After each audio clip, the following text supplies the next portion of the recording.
Hi అండి. Climate కూల్‌గా ఉన్నప్పుడు ఏదన్నా స్పైసీ ఫుడ్ తినాలనిపిస్తుంది కదా! బయటికి వెళ్లి తినే పని లేకుండా మనం ఇంట్లోనే సింపుల్‌గా కుక్కర్‌లో మటన్ పులావ్ ఎలా తయారు చేయాలో చూద్దామా?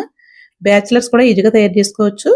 దీనికోసం మరి ఒక 400 గ్రాములు క్లీన్ చేసుకున్న మటన్ తీసుకొని దానిలోకి ఒక టేబుల్ స్పూన్‌ల వరకు అల్లం వెల్లుల్లి పేస్ట్, 1 ½ టీ స్పూన్ కారం, 1 టీ స్పూన్ వరకు ఉప్పు, 1 టీ స్పూన్ వరకు హోమ్‌మేడ్ మసాలా పొడి, ధనియాలు, జీలకర్ర అన్నీ దాంట్లోనే వచ్చేస్తాయి. లవంగాలు కూడా. తర్వాత 1 టీ స్పూన్ వరకు బిర్యానీ హోమ్‌మేడ్ మసాలా, కొంచెం కొత్తిమీర, ఒక నిమ్మచెక్క రసం పిండేసుకొని, కొంచెం ఆయిల్ వేసుకొని బాగా కలుపుకోవాలి. మొత్తం మసాలా అంతా కూడా మటన్‌కి బాగా పట్టాలన్నమాట. కనీసం 2 గంటలు లేదా ఒక గంట అయినా సరే మ్యారినేట్ చేసుకోవాలి.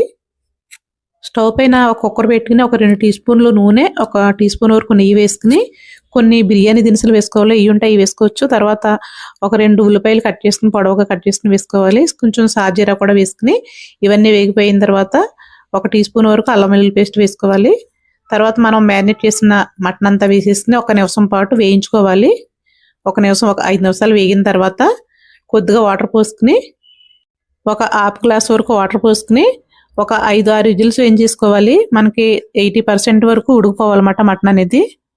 తర్వాత దీనిలో ఇంకొక టీ స్పూన్ వరకు ఉప్పు వేసుకుని రైస్‌ని ఒకసారి మంటని హైలో పెట్టుకొని కొంచెం వేయించుకున్నట్టు ఉడికించుకోవాలన్నమాట. ఒక నిమిషం పాటు. తర్వాత కొద్దిగా పైనుండి బిర్యానీ మసాలా కప్పుకి కప్పున్నర చొప్పున పక్కన మరిగించుకోవాలి. వాటర్ వేడి నీళ్ళు వేసుకోవాలి. 5, 6 పచ్చిమిర్చి కూడా వేసేసుకొని కొంచెం కొత్తిమీర వేసుకొని ఒకసారి బాగా కలిపేసుకొని విజిల్ పెట్టుకుని హై ఫ్లేమ్‌లో ఒక 2 విజిల్స్ వేయించుకొని ఒక 10 నిమిషాలు ఆగి తీసుకోవాలి.